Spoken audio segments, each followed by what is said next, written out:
depending on how the DK drop goes, if people are interested in Chad and Brad sneakers, and there are some other sneakerheads out there, then 100%, man. Yeah, we've kind of been looking into other different things we can do with just merch in general, since we've kind of paused our merch to kind of work on better merch. You know, we were doing what everybody does. To be on like to be honest, like the print on demand. You know, set up some designs, set up a Printful store, set up a Shopify store. You know, and it's good quality stuff. It's decent stuff, but at the same time, like we can do a lot more if we focus on one single piece of merch.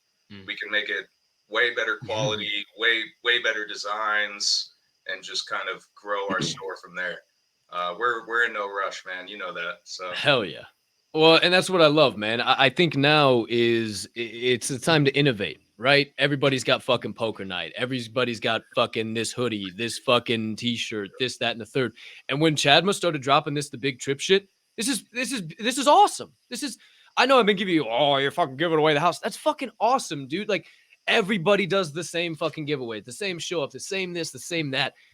If you're not innovating in the space right now, what the fuck are you doing? Like, why are we just all copying each other? Because Bored Ape, they hit they were lightning in a bottle and they went to a gajillion. Well, let me tell you something. Grandolph said something today that I could not figure out how to put it into words for the longest time, but I finally have.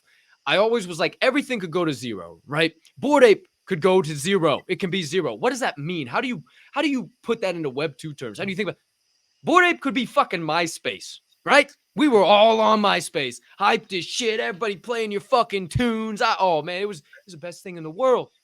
Who the fuck has a MySpace account nowadays? Or when's the last time you got onto MySpace? I'm not saying that's going to be Bassies, and that might piss some Basie holders off. As a Macy holder, I'm sorry, but who's to say? Who's to know? So I just think it's really cool to see innovation and to see just different shit. And how you finished it. You don't have to be in a rush. That's actually the fucking phrase of the week. And we'll talk about that at the end as always. Slow down. Take your time. Nobody knows what the fuck they want right now, for crying out loud. I was having a conversation with my Uber driver. How everything is centered at kids, at Gen Z right now. Because they are the ones that is about to change the fucking future. There's this battle of the Gen X and the millennials of we want old school versus new school, and nobody really knows what the fuck that is. And then here comes Gen Z saying, here's how it's going to be. And nobody's realizing that. And that's what's going to be the dictation of all of this shit. So I know a couple different rabbit holes there. But, dude, I love the innovation. I love the fucking innovation.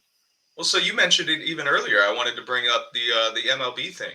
Oh, hell, you know, that's huge just in the fact that that's the MLB. You know, they've got very highly paid, very powerful lawyers that oversee probably everything that they do.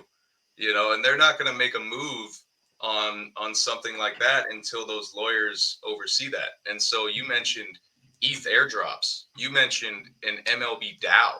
You know, you mentioned things that until right now have been really scary topics for people in the space because of the way that regulation might crack down and this might happen and they might come after you for this.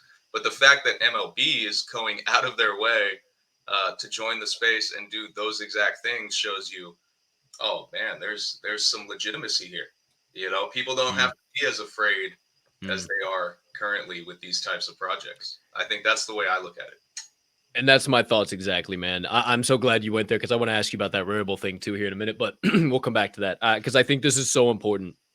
It's why I've always like done word on the chain the way I have and try and stay out of all the mainstream shit. And of course I touched on the Apple thing. Everybody's talking about the Apple thing, but nobody's fucking talking about Hit Piece and Rick Ross. Nobody's talking about that. Nobody's talking about Sandlot Sloss and the MLB. Nobody's talking about DraftKings and Deadfellas, right? Nobody gives a fuck about that, but I do because that reaffirms to me every single day that this delusion that I have that we're all going to be gajillionaires and have life-changing wealth and not have to worry about shit ever is not really that much of a delusion.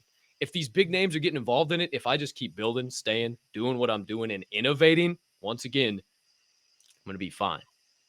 Right. So No, and dude, I wanted to. You're hitting on every single note that I wrote down from when I was listening just to the bit before hopping in the space. Um, Last night, Fitty, Oh, fuck Megadeth, yeah. Yeah. everything they're doing with them, man. I didn't like. He's literally managing.